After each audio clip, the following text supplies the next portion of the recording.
And that is a cause that is especially meaningful to Fox 6 employee Kate Krause and her husband Steve. The first sign of trouble was what they thought was just a mosquito bite on their daughter's head. Pretty cute, isn't she? But in a matter of days, they learned it was a massive brain tumor. This is the story about their amazing little girl, Elise, and you will only see it on Fox 6. You know what? Elise Krause is a typical 2-year-old full of energy. She loves to laugh, likes to feed herself Cheerios, Twinkle, little star, and with the help of her dad likes to sing Twinkle, Twinkle, Little Star. But on the inside, Elise is anything but typical. Here we go. On this day, she and her baby doll Sarah are both getting wristbands at Children's Hospital. Just like me. Elise will have her height measured and her weight checked because she's about to get her bi-weekly dose of chemotherapy. We'll get this done fast, and then we'll go run around, okay? It was about 2 years ago when Elise was just 6 months old that her parents wondered if she'd ever run around. Doctors found a massive brain tumor, so she underwent 2 surgeries right away, but the worst news was still to come. With the surgeries, they got it all. Great, you know, and then all of a sudden they're like, well, she's got this type of tumor that comes back. And then it was like, whoa, wait a minute.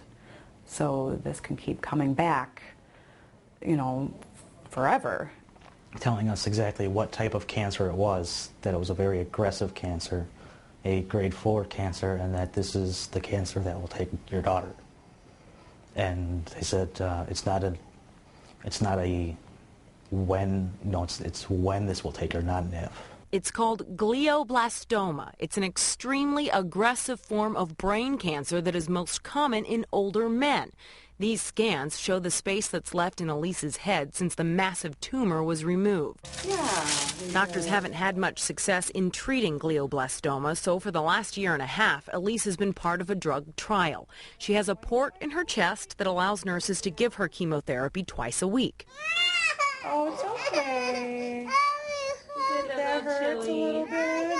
It involves 2 different drugs and takes about an hour. But once the tubes are in... Which way, Elise?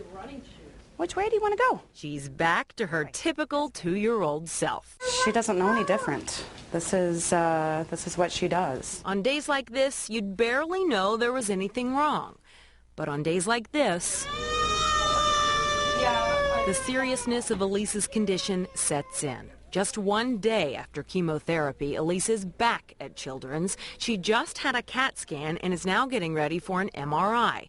You can't move at all inside the machine, so she's been sedated. Daddy Steve sits inside the room just in case. You know I'm not a medical person, a doctor, a nurse. I can't go in and help out if something is happening, but I can just be there. As parents, most of us feel like soldiers for our children, but going through this with your baby girl is like fighting a war. It's tiring and exhausting, and sometimes, you know, both of you can't go to the clinic. Someone's sick, someone's hurt, someone needs to continue on at home. Doctors are keeping a close eye on a spot that's shown up on scans for the last year and a half. It could be scar tissue, it could be tumor. These tests should help decide.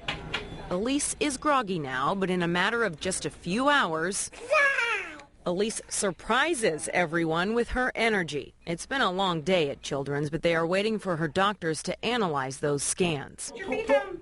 Put your feet down. While an intern looks her over, Elise's pediatric oncologist, Dr. Sach Jogel, shares some very good news. So she's already proving to us that she's out of the ordinary. Right. In a good way.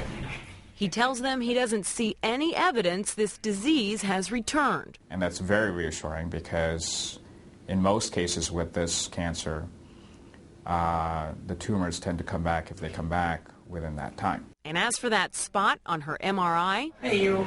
Yeah. Can I feel your head? Can you feel your head? Cool. Whoop.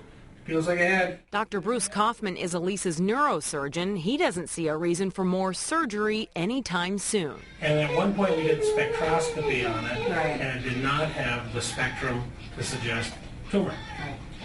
So he's saying, as time goes on, it's less and less likely that it really represents tumor.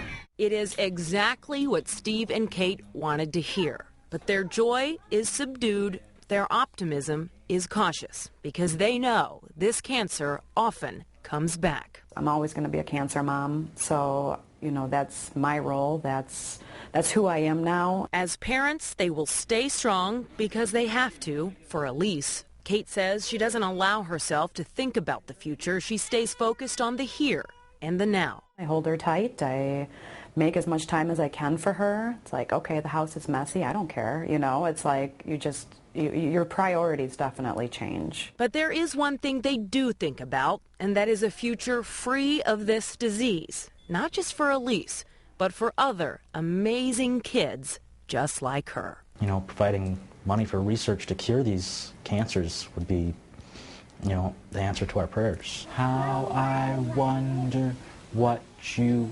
are. Good song. Good job. Cute little girl. Little is known about what causes cancer in children, but we do know each year cancer will take the lives of about 2,300 children and teens. September is Childhood Cancer Awareness Month.